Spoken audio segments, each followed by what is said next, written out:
mediados de los 80, los atracos a los bancos provocaron una auténtica alarma social. En un solo año, el 84, se cometieron más de 6.000 asaltos. ¿Sabes que en el mundo no hay nadie que tenga más de 100 millones de dólares y haya hecho su fortuna honradamente? Fíjate en las fortunas familiares, los Vanderbilt, los Carnegie, los Getty, los Morgan, los Hearst, los Rockefeller.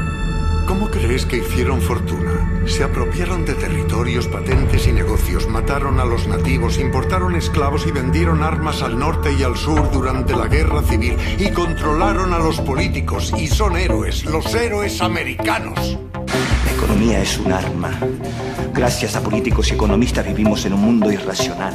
La cifra diaria de dinero electrónico globalizado es de 2 billones de dólares con B, diarios. Solo el 5% del dinero que circula en el mundo es real, puede tocarse y olerse. El 95% restante es dinero falso.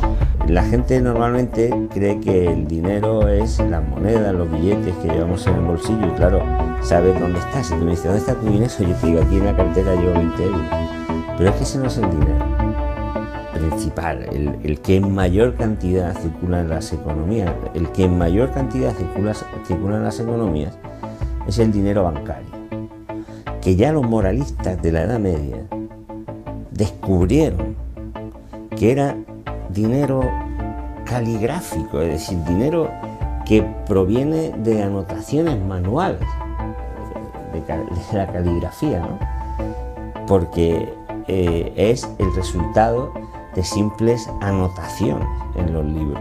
Cada vez que se concede un crédito, pues estás anotando una deuda y está apareciendo dinero bancario. Eso es, como dice Maurice Allais, el premio Nobel de Economía francés, dice, es el dinero ex nihilo, que viene de la nada, porque no viene de ningún sitio. Como no viene de ningún sitio, no está en ningún sitio, porque es nada, eso son anotaciones. Desde hace siglos, los bancos, debido al interés político, gozan del privilegio legal de la llamada reserva fraccionaria, pudiendo prestar el dinero de sus clientes al mismo tiempo que tienen la obligación de devolvérselo de forma inmediata en el momento que estos lo reclamen. De este modo, el banco rompe el vínculo entre el ahorro y la inversión al verse privilegiado para poder prestar el dinero de cada uno de sus depositantes, lo quieran estos o no, expandiendo el crédito de forma artificial o, lo que es lo mismo, creando nuevo dinero.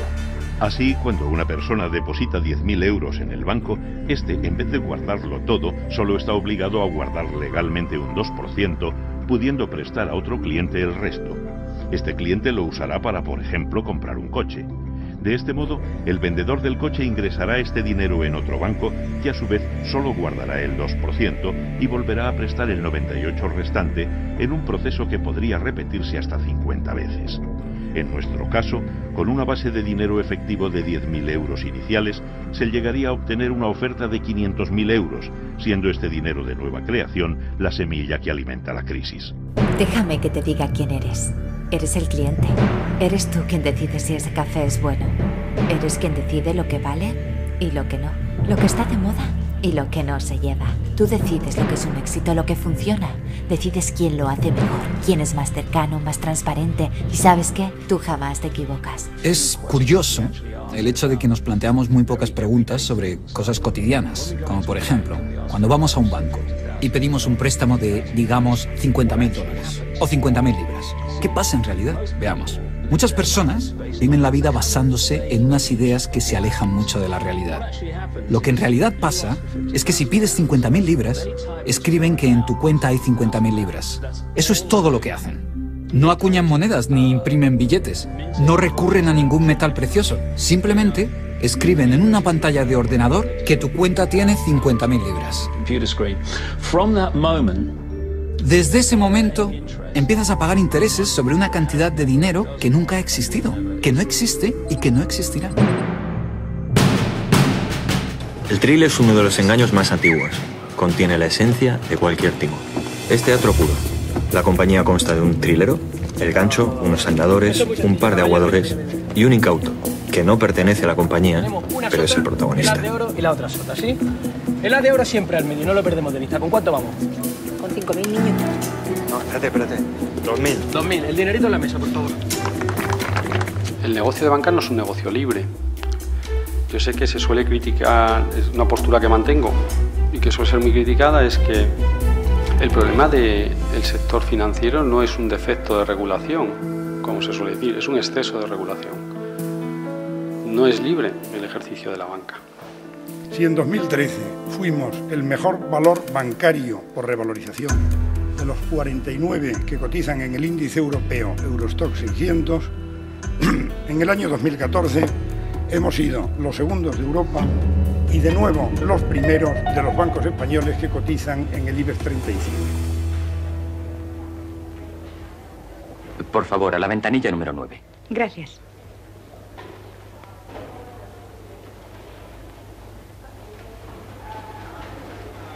Por favor, ¿qué pone aquí? ¿No está claro? No, no lo entiendo. Dice, actúe con naturalidad. No, dice, ponga $50.000 dentro de este saco y actúe con naturalidad. Sí, con naturalidad. ¿Y qué más? Le estoy apuntando con un revólver. Aquí dice al volver, no revólver. No, dice revólver. No, señor, dice al volver. No, fíjese, dice revólver, sí. Las necesidades de fondos propios de patrimonio neto de un banco exigibles por ley eran de solo el 2%. ¿Esto qué quiere decir? Que de cada 100 euros que un banco prestaba, solamente 2 euros tenían que ser aportaciones de sus capitalistas. 98 era dinero que se podía pedir prestado. O sea, dicho de otra manera, la regulación permitía a la banca endeudarse en una proporción 98 a 2, 49 a 1. Les parecerá tremendo, ¿no? Pero es la verdadera esencia de la industria bancaria. Convertirnos a todos, tanto a las naciones como a los individuos, en esclavos de las demás. Sin embargo, este negocio peligrosísimo se permite, pero claro, no se puede permitir a todo el mundo porque es peligrosísimo. Y a los que se les permite, se les da una garantía. ¿Qué garantía da? Bueno, pues se da, a aquellos que hayan estudiado política monetaria, se les da la garantía de lo que se llama que el Banco Central actuará como prestamista en última instancia, ¿no? Last Resort Lender, se suele poner en los libros de política monetaria.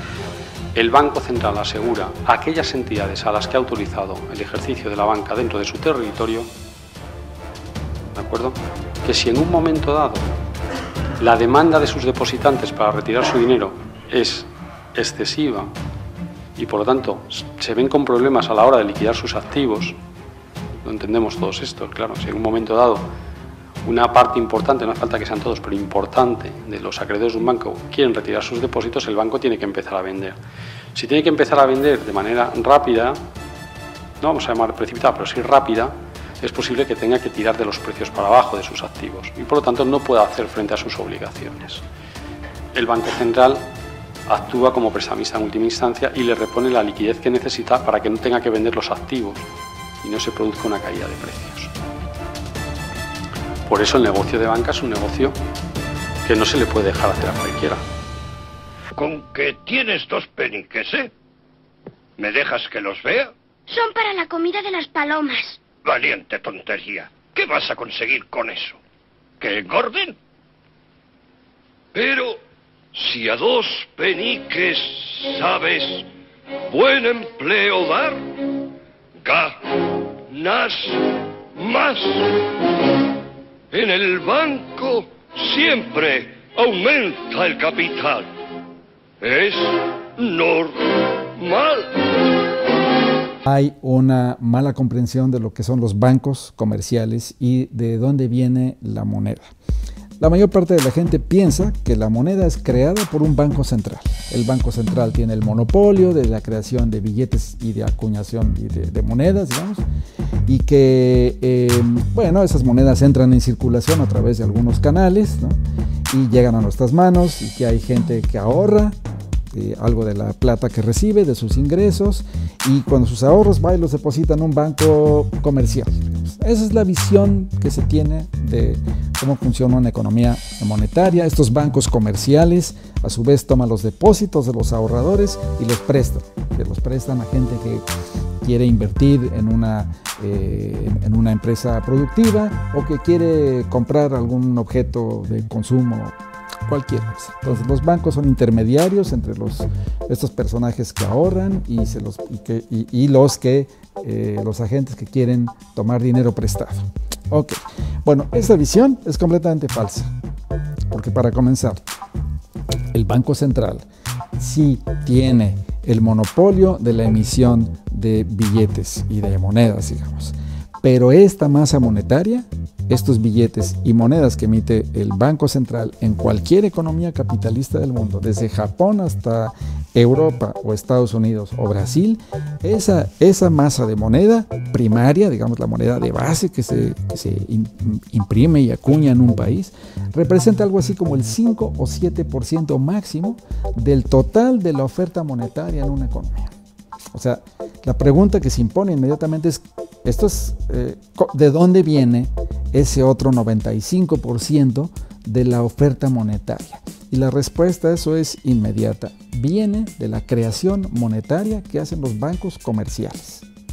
Los bancos comerciales hoy en día crean moneda de la nada. Esto, claro, es algo tan inverosímil que quizás por eso mucha gente no lo cree. En cierto sentido es explicable que no lo crean, porque es algo sorprendente, es algo maravilloso. Este mensaje debe significar para todos nosotros el mejor estímulo para seguir confiando en un futuro de progreso económico, de cohesión social, de convivencia y de igualdad de oportunidades para todos. Ya. Quiero que me devuelvas mi dinero. ¿Qué vas a hacer? ¿Retorcerme un brazo? ¿Sabes? Creo que tienes una imagen equivocada de mí. Y lo menos que puedo hacer es explicarte exactamente cómo funciono. Por ejemplo, mañana me levantaré pronto y me daré un paseíto hasta tu banco. Luego entraré a verte y... si no tienes preparado mi dinero, delante de tus empleados te abriré tu puta cabeza. Y cuando cumpla mi condena y salga de la cárcel... con suerte, tú estarás saliendo del coma. ¿Y qué haré yo? Te volveré a romper la puta cabeza. Porque yo soy idiota. Y a mí lo de la cárcel me la suda. A eso me dedico. Así funciono yo. Have you ever tried to do a jigsaw puzzle, but one of the pieces is missing? Well, the financial crisis and all the trouble since then is a bit like that. No matter how many economists are working on the problem, they'll never solve it, because they're missing the most important piece of the puzzle. That missing piece is money. Our guest today is the chairman of a major financial institution. Money, money, money. You either have it, or you spend all of your time trying to get it. But where does it actually come from in the first place? I'm afraid that's the wrong answer. Let's start at the beginning. Every banknote has the Bank of England printed on it, but the Bank of England only creates 3% of all the money in the UK. Where does the other 97% come from? Don't be silly, it's just numbers in a computer system. Electronic money created by high street banks. I know, I was surprised too. When you borrow money, it doesn't come from somebody else's savings. The amount you borrow is actually brand new money, created by the push of a button. You look confused. No voy a llorarle, señor Potter. Implorará, que es peor. Solo le pido que lo aplace 30 días. Cállate, hijo. Solo 30 días. Sacaré esos $5.000 como sea. Empújame, empújame. ¿Ha presionado como es debido sobre ellos para que paguen las hipotecas? La vida está muy difícil. Mucha de esa pobre gente está parada. Embárguelos. No tengo valor. Son familias con hijos. Los hijos no son míos. Por eso no dejan de ser niños. ¿Regenta usted un negocio o una institución de caridad? Si usted no, con mi dinero no.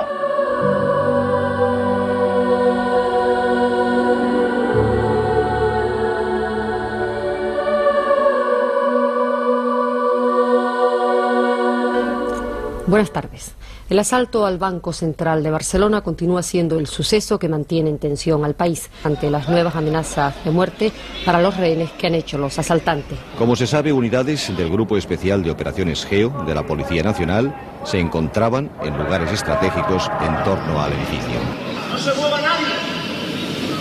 ¡Quietos todos ahí! Empieza en estos momentos la operación del Grupo GEO para dominar completamente el edificio del Banco Central.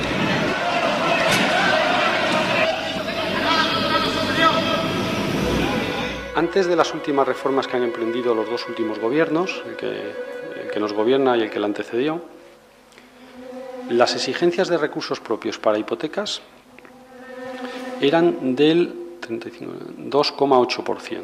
¿Esto qué quiere decir? De cada 1.000 pesetas que un banco prestaba en forma de hipotecas, solamente 28 pesetas tenían que ser, ya ven que la edad me traiciona, digo pesetas, solamente 28 tenían que ser recursos propios. Es decir, las otras 972 podían ser pedidas prestadas.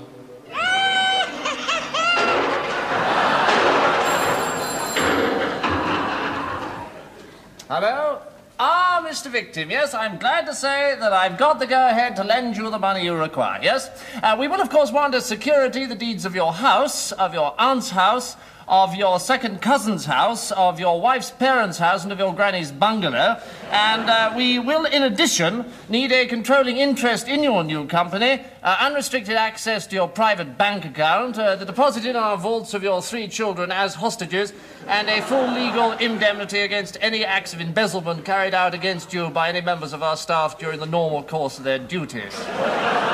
Cuando una persona acude a una entidad financiera a pedir un préstamo para comprar un piso o un local de negocio, se suele decir que va a pedir una hipoteca. Sin embargo, eso es un error conceptual. En realidad, a lo que va es a pedir dinero y un plazo para devolverlo. Quien pide la hipoteca, quien exige la hipoteca, es el banco. La hipoteca es una garantía accesoria que pretende conseguir el objetivo de que si el deudor no paga su préstamo, en este caso, pueda el banco recuperar lo prestado más los intereses. Y ahora, visitemos los apartamentos en venta que ofrece Marina D'Or, una inversión segura. Edificios en primera o segunda línea de mar, con una gran variedad de elección de apartamentos, con 2 o 3 dormitorios, en planta baja y distintas alturas, laterales o frontales, para que usted pueda adquirir el más apropiado. Se prestan 200.000 euros para una casa valorada en esa cantidad, cuya valoración es hecha por el mismo banco. Esa es la garantía hipotecaria, la casa. Viene la crisis, no se puede pagar el crédito, se devuelve la casa, se debería extinguir la deuda. No, ahora la casa solo vale 50.000 euros y págame los otros 150.000. Todo el riesgo, todo el costo sobre los seres humanos, no sobre el capital. Es algo increíble. La corrupción sistémica es precisamente lo que ha vertebrado el sistema financiero español y el sistema político español. Es decir, lo que ha habido es un incesto entre los políticos y los banqueros. Ampliar el plazo de la hipoteca será gratuito para familias con grandes dificultades económicas. Esta nueva propuesta fue anunciada por el ministro de Economía, Pedro Solbes, durante el acto con empresarios celebrado en Ciudad Real. El ministro explicó que esta medida aliviará los pagos mensuales de la hipoteca, incrementados en los últimos meses por la subida de tipos. Creemos que es muy importante que una medida de este tipo se ponga en marcha. No de forma generalizada, como he dicho antes, para colectivos, familias en situaciones de especial dificultad, porque evidentemente en la mayor parte de los casos el funcionamiento del mercado tiene que seguir siguiendo las pautas habituales y aquí lo que hacemos es un apoyo específico en algún caso concreto. Parece que a nadie le importa que una entidad financiera, por ejemplo una caja de ahorros, que encima que estamos con todos los españoles con el FROD dando dinero, pues resulta a ver qué condonaciones ha hecho a partidos políticos.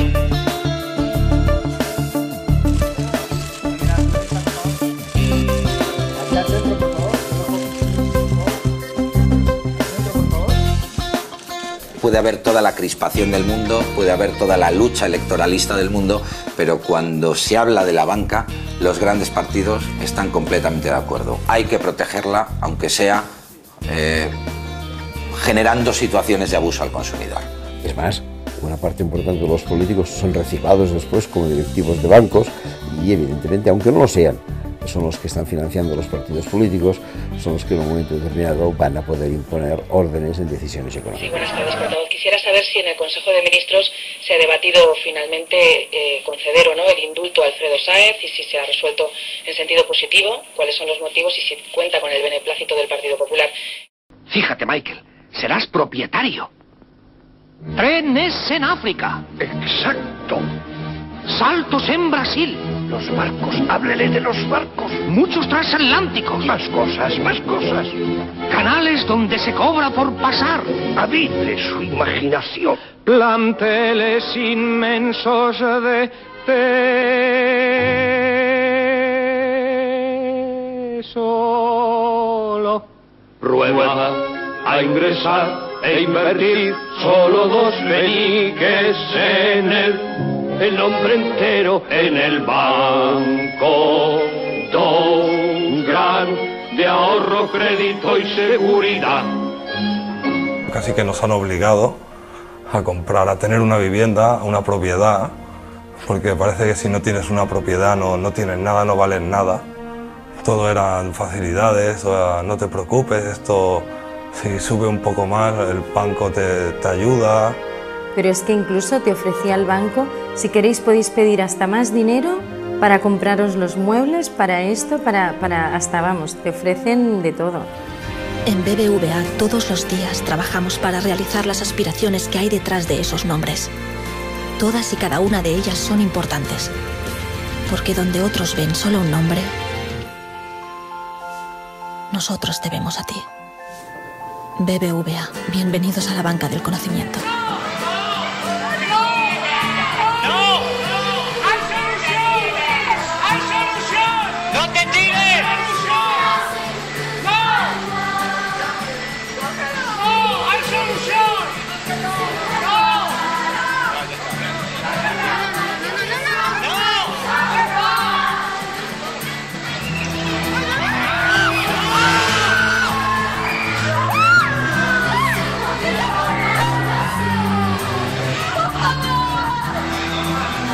Todos los jueces tenemos la sensación, los jueces civiles, de que estamos sentados sobre una olla a presión que quema mucho y que está a punto de explotar, y nos estamos implicando mucho más pues, porque estamos en la primera línea de fuego, y sobre todo porque vemos que aplicando las leyes españolas no podemos dar unos pronunciamientos medianamente razonables a la gente. Entonces se está produciendo un efecto de contagio, de sensibilización de los jueces, porque estamos al lado de un foco de muchísimo calor y que creemos que está a punto de estallar. Luis es ingeniero. A Luis le iba muy bien en la burbuja inmobiliaria. Tanto que decidió hipotecarse para tener su propia casa. Hoy está aburrido de hinchar las colas del paro y el banco está a punto de quitarle la casa. Luis ya no quiere ser ingeniero, ahora quiere ser banquero. Esta situación, este estallido que se ha producido, lo que sí que planteamos es que hay una situación de impunidad y que ha habido una violación sistemática de derechos humanos en nuestro país en referencia tanto al derecho a la vivienda como a otros derechos fundamentales que se han visto afectados por esta cuestión. Y frente a esa violación sistemática nosotros planteamos que se cumplan los 4 principios internacionales ante violaciones de derechos humanos, que el primero de todos es el restablecimiento de la verdad, el segundo es que haya justicia, el tercero que haya reparación a las víctimas y el cuarto que se tomen las medidas para que esto no se repita. Los banqueros apoyan al gobierno y el gobierno apoya a los banqueros, eso donde quieran. Cientos de miles de familias que han perdido su vivienda por operaciones hipotecarias truculentas. Docenas de miles de familias están cercanas a la ruina porque les han engañado en sus sucursales bancarias con clips, con swaps.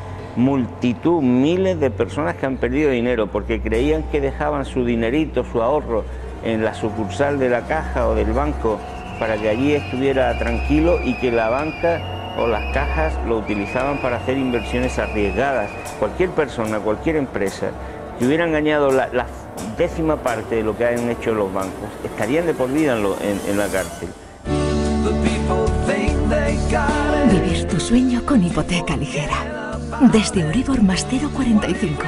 Hogar ligero hogar. Caja Sur. La caja de las personas.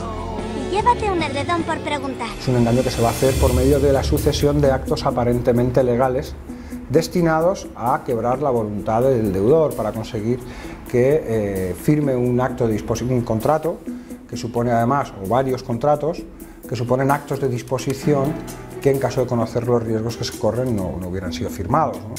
Además prevaliéndose del estado de necesidad que supone la necesidad de acceder a una vivienda y toda una serie de artificios generados para reducir la percepción del riesgo. Y ahí desde todo lo que puede ser el trabajo previo, publicitario, la fórmula de contratación, la cuestión de la externalización, toda la cuestión derivada de las sobretasaciones, que se produjeron de forma absolutamente escandalosa, sin que nadie pusiera ningún remedio, tasaciones realizadas por entidades vinculadas a las propias entidades financieras, inclusive luego pues, otro tipo de fraudes, como por ejemplo eran los cruces de avales, encadenamientos de avales diseñados por entidades vinculadas a las entidades financieras y con pleno conocimiento de las entidades financieras. Hoy os presento el libro Valores y Ética para el siglo XXI, que a partir de ahora estará disponible en nuestra web Open Mind. Now, where's that dictionary? Ah, yes, here we are. Oh, inner life. Inner life. Come in.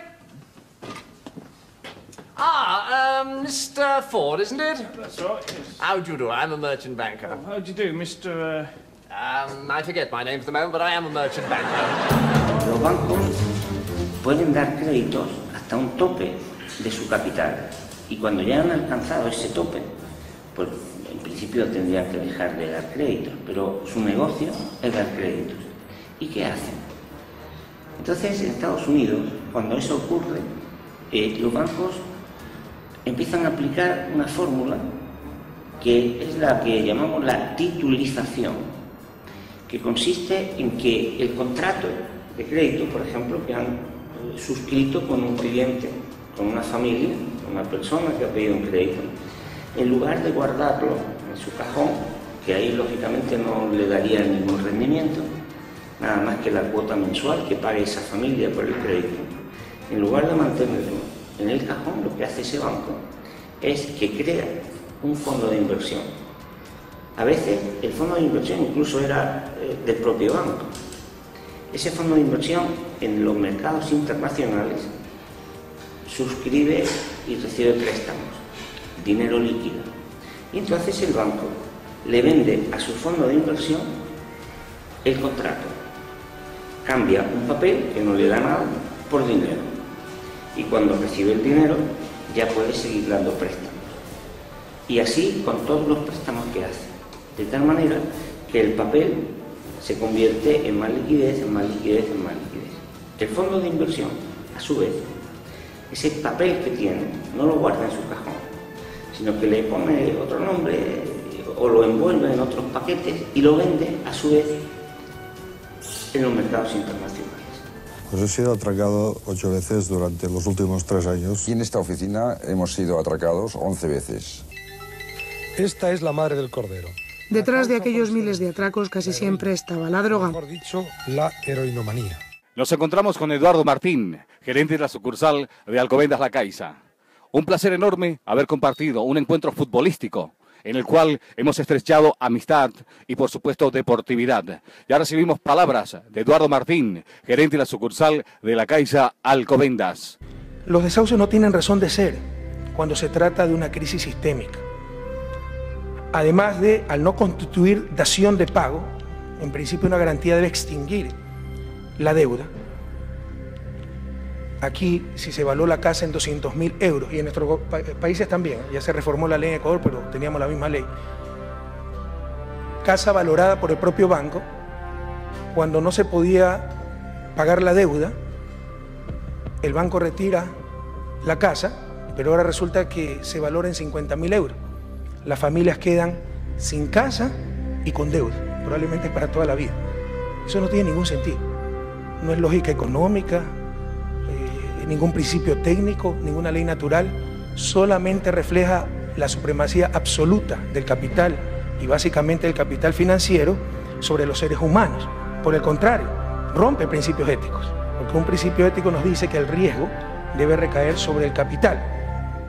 ¿Qué tal? Arrancamos desde la Bolsa de Madrid nuevamente y nos vamos a centrar en un sector bastante concreto de la economía, más que nada porque nos hemos traído un experto aquí para que nos argumente al menos si es cierto el mensaje que se está lanzando no solamente desde el gobierno sino también desde diferentes sectores. Los principales empresarios de este país con Botín al frente se han empeñado en recordarnos que están entrando fondos de inversión a nuestro país, sobre todo a comprar principalmente sector inmobiliario, y vamos a ver si efectivamente es cierto o por lo menos cogían todas esas hipotecas que hacían, cantidades así como de 28.000 o 30.000 hipotecas, ¿no?, por 5.000 millones de euros, y ese paquete de hipotecas lo convertían en bonos hipotecarios y los vendían. Al bonista se le trasladaba el riesgo. Es decir, si no pagaba, allá el bonista que se las apañe, ¿no? Nosotros, ¿qué hacemos? Nos quedamos con una comisión, nos convertimos en los cobradores de las cuotas y al hipotecado le vendemos el seguro de vida, en fin, todos los productos que te obligaba cuando colocaban una hipoteca. Y este era el negocio de la banca, que empezó a engordar, pues a base de hacer este tipo de operación.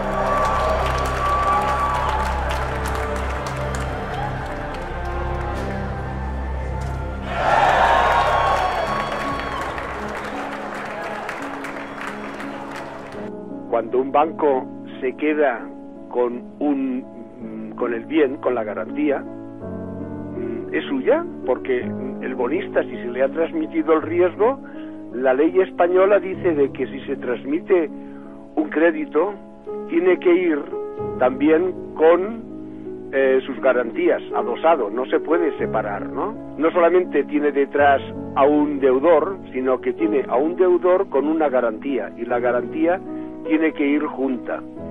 Aquí, ¿qué ha pasado? ¿Qué pasaba? De que el banco se vendía, porque lo que hace la titulación es vender a un tercero en el mercado financiero, venderle la hipoteca convertida en bono, pero resulta de que cuando hay un impago, el banco que ya se lo ha vendido se queda con la garantía.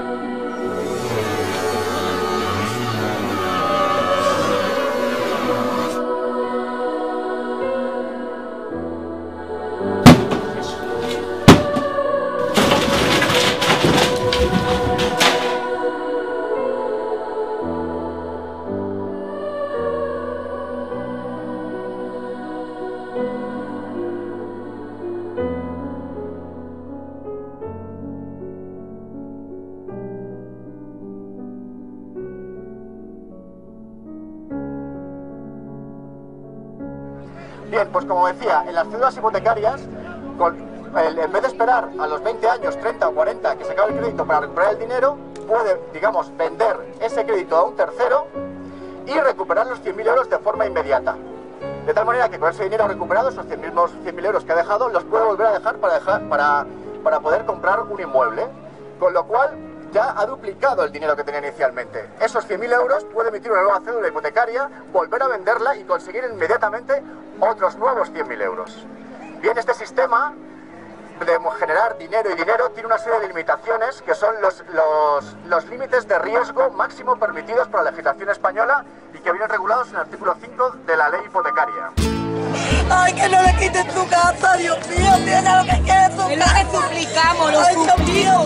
La abogada general del Tribunal de Justicia de la Unión Europea, igual que había hecho en el mes de marzo la Comisión Europea, lo que dice es que el sistema de ejecución hipotecaria español va en contra de la protección de los consumidores porque prohíbe de manera radical realizar un debate sobre el contenido de las cláusulas del contrato. Es decir, que si un consumidor quisiera evitar un lanzamiento porque no está de acuerdo con la cláusula de intereses o no está de acuerdo con el vencimiento anticipado, lo hace después de haber perdido la vivienda. Y cuando además esa vivienda no solo lo ha perdido, sino que le ha quedado una parte de deuda y además esa vivienda pues pertenece a partir de ese momento a un tercero. ¡Vais a matarme!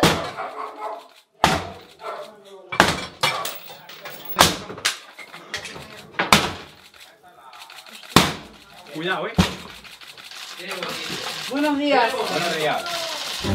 La iniciativa es manifestar que le vamos a prestar todo el apoyo que necesiten, pero más que eso, lo que hemos pretendido es trasladarle al Gobierno que hay una situación de emergencia excepcional, con una gran crisis económica, con muchas familias que están perdiendo la vivienda, y como había otros colectivos que se estaban sumando para que el Gobierno hiciera algo en ese sentido, lo que hemos intentado trasladando esto es decirle al Gobierno que los policías también queremos que haga algo contra los desahucios. En el 2005 valía esto 248.000 euros. Y me la ha valorado en el 2009 por 40.008.000 euros. Y me la ha vendido por 24.000 euros. Y encima están diciendo por ahí, en el Facebook, yo eso que no entiendo, y en la televisión y en Onda Jerez, de que me quitan mi casa por no pagar desde el 2005. Y eso es mentira, y todos los papeles y que los tiene Pablo. Legalizado, dilo, porque esto está diciendo que no está legalizado. esto está legalizado. Y si no fuese Dios por el 15M, me fuesen echado al miércoles. Yo no soy nadie, y si estoy aquí, es solo como la voz de un movimiento que por fin ha tomado la calle. La intención del 15M es hacer saber que ya valió de alimentar a un sistema moribundo a base de hipotecar el futuro. Hace más de 50 años, Adolf Eichmann fue llevado a Israel para ser juzgado por organizar, nada más y nada menos, el genocidio de más de 6 millones de judíos. Su defensa se basó en argumentar que él solo seguía órdenes. Al analizar el argumentario y la mediocridad del acusado, la filósofa Hannah Arendt elaboró la teoría de la banalidad del mal, donde daba a entender cómo el mal no se presentaba a través de sociópatas, asesinos o grandes mentes criminales. El mal aparece en nuestras sociedades. Señor accionista, aténgase al orden del día de la Junta. El tema que habla no es de la Junta del Banco. Si tiene un poco de paciencia, gracias.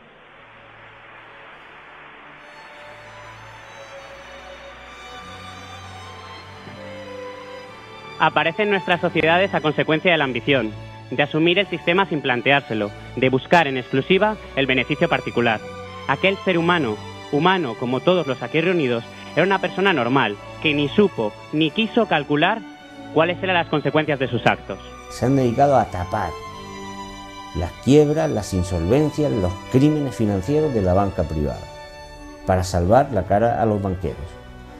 Han generado una concentración de la riqueza inmensa, han hecho que los banqueros salgan con muchísimo más poder, pero han creado una bomba de relojería mucho mayor de la que había antes de que empezara la guerra. Del barco de Chanquete no nos moverán, del barco de Chanquete no nos moverán, porque este barco es toda su vida, no nos moverán. Tanto por tamaño como por capitalización, como por solvencia, Banco Sabadell hoy es la cuarta entidad financiera de España. Bueno, los bancos básicamente lo que hacen es aprovecharse de una legislación completamente anacrónica y desequilibrada que les sobreprotege y les permite hacer lo que siempre les convenga más. Entonces, en líneas generales, casi siempre van a la vía de la ejecución hipotecaria, porque eso les permite quedarse con las viviendas por el 60% de su valor. A las personas les siguen reclamando la deuda de por vida. Eso quiere decir que la persona, en cuanto vuelva a tener ingresos, es alguien a quien pueden embargar una parte de su sueldo o propiedades, herencias, etcétera, y por lo tanto una fuente futura de ingresos, y al mismo tiempo esa vivienda la pueden volver a recolocar en el mercado al precio que quieran, porque no hay ningún control por parte del Estado. La pueden poner en alquiler, la pueden poner a la venta, o ahora mismo, por ejemplo, el Estado está rescatando a las entidades financieras comprando muchas de esas viviendas por un valor seguramente superior al de mercado. Sabrá cómo funciona un banco, ¿no? Hombre. Bueno, así por encima, tampoco hay que pasarse, ¿no? Así por encima, yo dejo dinero al banco y me dan un interés, ¿vale? ¿Vale? Mira. Con mi dinero el banco negocia, saca beneficios, construye grandes edificios, patrocina cosas, viven ustedes, reparten dividendos y hacen propaganda para que yo vuelva al banco a pedir créditos que cobren un interés triple del que me dan a mí, o algo así. La operación policial terminó con éxito y los rehenes fueron rescatados sanos y salvos y los atracadores detenidos. En aquella época las oficinas eran oficinas muy bunkerizadas. Acceder a la misma oficina es hoy más fácil que en los 80. Han aumentado las cámaras de vigilancia y la seguridad de los empleados. Lo que ha disminuido es el dinero contante y sonante. Esa dificultad de conseguir dinero hace que el importe de botines sea relativamente bajo y que disuadan de cometer nuevos atracos. Por eso es que hemos pasado de 4.000 atracos a 400 en toda España para todos los bancos y cajas. España ha aceptado el rescate para sanear su sistema bancario. Tras la reunión del Eurogrupo, que ha durado 3 horas, el ministro de Economía, Luis de Guindos, ha anunciado que el gobierno español ha solicitado el rescate financiero a la Unión Europea. Y si liquidáramos entidades, ¿cuánto tendría que pagar el Estado? ¿Cuánto le costaría al Estado? Al Estado no le costaría nada, porque primero, cuando se liquida una entidad, sufren pérdidas los accionistas. Luego, como hemos visto, los bonos subordinados, los inversores en bonos no garantizados. Entonces no haría falta inyectar dinero público para liquidar entidades. Hay suficiente dinero con los inversores que han jugado su dinero apostando por unas rentabilidades que al final se han producido, como para que no tenga que perder dinero ningún depositario. Entonces, cuando se liquida una entidad, por ejemplo, cuando se liquidó Lehman, se nombran unos auditores que entran a ver qué activos tiene esa entidad. En este caso, los activos de los bancos son los créditos. Entonces, esos créditos se venden a otras entidades. Y si tú tienes una hipoteca con Bankia, esa hipoteca vale un dinero, porque tú vas a seguir pagando un dinero todos los años. Entonces, eso tiene un valor y los bancos lo reconocen. Entonces, toda esa cartera de hipotecas se vende a otros bancos. Claro. Con el dinero que se recauda, se paga primero a los depositantes y después, si sobra dinero, se va pagando al resto de los inversores en su nivel de riesgo. ¿No? En la pirámide es como una cascada. Se paga primero al que menos riesgo tenía y poco a poco, si se va sobrando dinero, se va pagando al siguiente de la cascada. Pero con las cuentas de los bancos españoles no hay ningún banco que con las pérdidas que tienen fuera necesario llegar a pérdidas a los depositarios. Ni siquiera, y por supuesto, nada de dinero público. Es decir, no es necesario llegar a eso. La cuenta de resultados del año 2014 se ha construido con el negocio recurrente de clientes, con la actividad diaria que tenemos con ellos. Por supuesto, vamos a potenciar la oferta financiera, como luego comentará Enrique. De hecho, solo considerando nuestros bancos en 5 países, pues calculamos que concederemos en el presente año alrededor de unos 55.000 millones de euros de crédito a pequeñas y medianas empresas. Hoy, la gran influencia del capital financiero en las decisiones políticas es tal que está mermando esa democracia. Y desde ese punto de vista, el objetivo nuestro es mostrar que a la gente lo que ocurre, pero también a la vez indicarle que tiene los instrumentos para cambiar esa situación. Y los amos del mundo es el capital financiero. ¿Qué quiere decir esto? Pues la banca, las compañías de seguros, los fondos de inversiones de alto riesgo, o sea, la gente que maneja el dinero.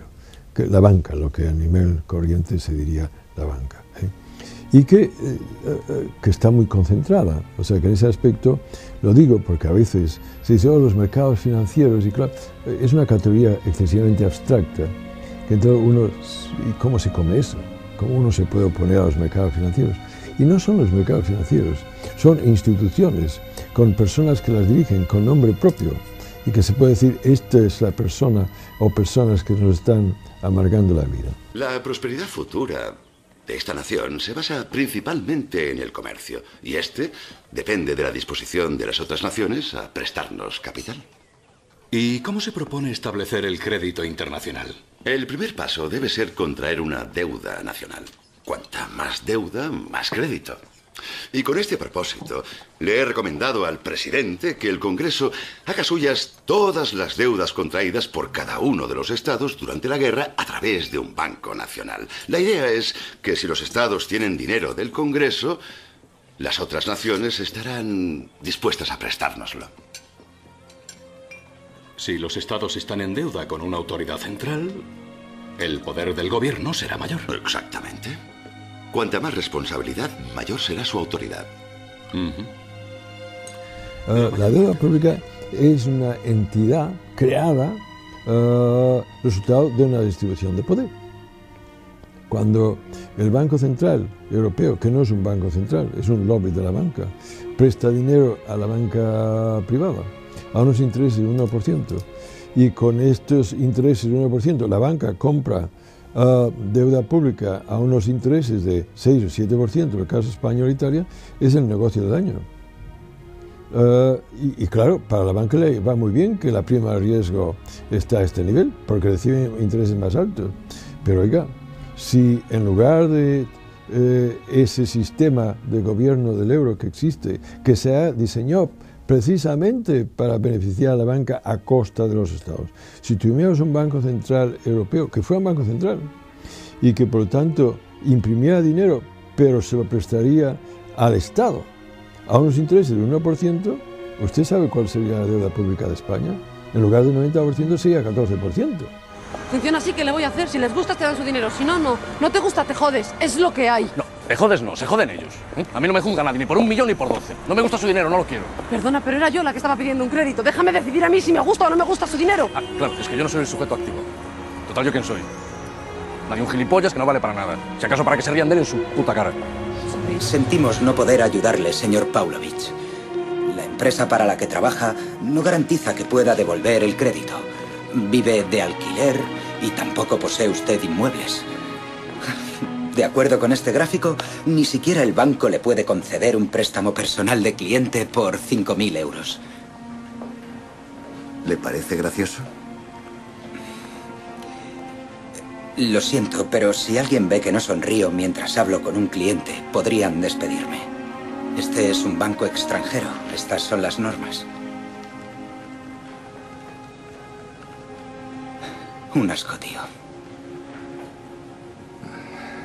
No hay dinero suficiente. No hay dinero. O sea, eso forma parte de la incongruencia que supone el sistema financiero en el que estamos. Si se quisiera decir, bueno, venga, vamos a portarnos bien, tal como nos están diciendo, y vamos a pagar la deuda. No se puede, no hay dinero. Eso quiere decir que el colapso antes o después se produce. Claro, eso va a generar cuellos de botella en diferentes sitios. Donde explote, primero, se va a pasar mal, porque llevará consigo, ya lo ha preparado la Unión Europea con la normativa de la que no se habla, y nada, los periódicos, los medios de comunicación no han hecho prácticamente mención a que por escalones al final se actuará sobre los depósitos de la gente, será insuficiente y habrá, digámoslo así, corralitos generalizados que no serán solución, porque no hay forma humana, material, de absorber la deuda que hay en la economía. Ni una guerra gigantesca, ni una inflación gigantesca podrían hacer que la deuda se desintegrara, ni una reactivación de la economía de caracteres inverosímiles.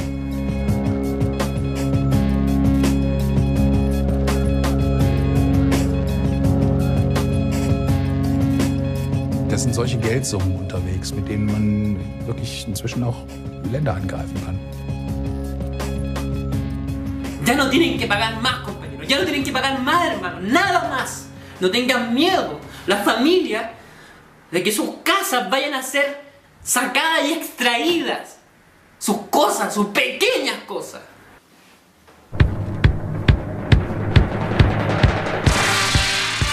Fa més de 2 anys que vaig deixar plantats al tribunal, a la fiscalia i a la banca, perquè volien condemnar-me sense donar oportunitat al debat sobre el sistema bancari. Des de llavors, visc a la clandestinitat. Abans del judici, l'Audiència Provincial va desestimar tots i cadascun dels 23 testimonis, presentats per demostrar que la denúncia de banca, i especialment a com es creen els diners, és un fet vital per a la nostra societat. És a dir, el que pretenia l'audiència era silenciar totalment una reivindicació que ja ha quedat validada per tot el dany que el sistema bancari ha fet a les vides del 99% a Europa i al món. Tot i així, aquesta qüestió continua estant fora del debat públic gràcies als diferents artificis del llenguatge i enganys amb els quals es protegeixen els que ostenten el poder impune d'expandir i contreure els diners segons els seus interessos. Ora bene, proviamo a fare un altro passaggio, che è prendere un altro pezzo di carta, che è questo, un biglietto. Posso garantire che qui direbbero che è vero, non so cosa significa questo aggettivo, però è vero. E questo biglietto proviamo a bruciare anche questo. Finalmente ce l'abbiamo fatta. E questo pezzo di carta ci sta salutando.